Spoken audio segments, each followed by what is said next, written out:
Terrarium ខ្ញុំមួយនេះខ្ញុំធ្វើតាមទំនំប្រាសាទបុរាណខ្មែរយ៉ាងបាក់បែកប៉ុន្តែខ្ញុំធ្វើតាំងពីឆ្នាំ2022ចុងខែ3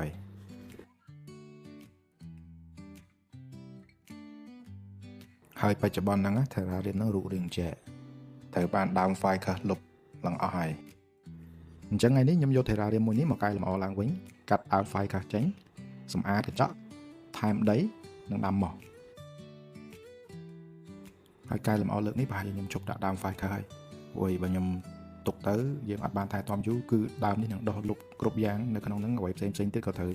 ដើមនឹងលុបអស់ងាប់អស់ដែរដកមែនប៉ុន្តែយើងអត់បោះចោលទេយើងទុកក្នុងប្រអប់ទុកដាំកន្លែងផ្សេងទៀតចឹងណានេះខ្ញុំបាញ់ទឹកឲ្យវារីកសិនមុនយើងសម្អាតហើយពេលចាំហ្នឹងឆ្លៀតឲ្យចំណីកូនត្រេនពីនេះសិន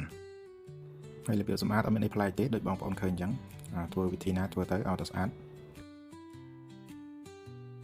បន្ទាប់ពីសម្អាតហើយខ្ញុំចាប់ផ្ដើមលាយដីសម្រាប់បន្ថែមកន្លែងដែលយើងវាអស់ទៅណាដីនេះខ្ញុំលាយឲ្យមើលទៅរៀងស្អិតតិចដើម្បីយកទៅបិទជាប់ជាងជាប់អីបិទថ្មបិទអីជាប់កុំឲ្យវាលបាក់អញ្ចឹងស្រួលហើយរៀងប៉ែកទុនអញ្ចឹងទៅយើងសនុកដាំមកដាំអីពីលើហ្នឹងអញ្ចឹង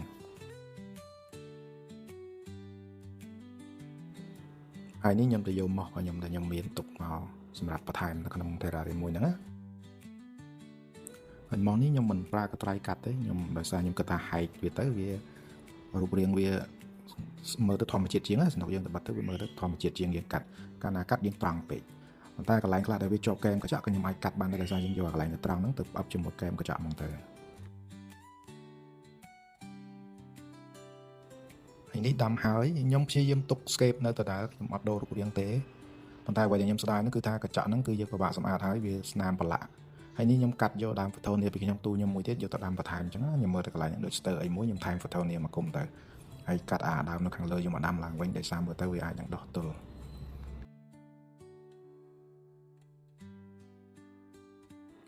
កែវនេះវាចាស់ហើយកញ្ចក់ក៏ stain ច្រើនហើយហ្គេមជុំវិញ frame វាហ្នឹងក៏ចាប់ដាក់ច្រេះខូចអត់ដែរប៉ុន្តែ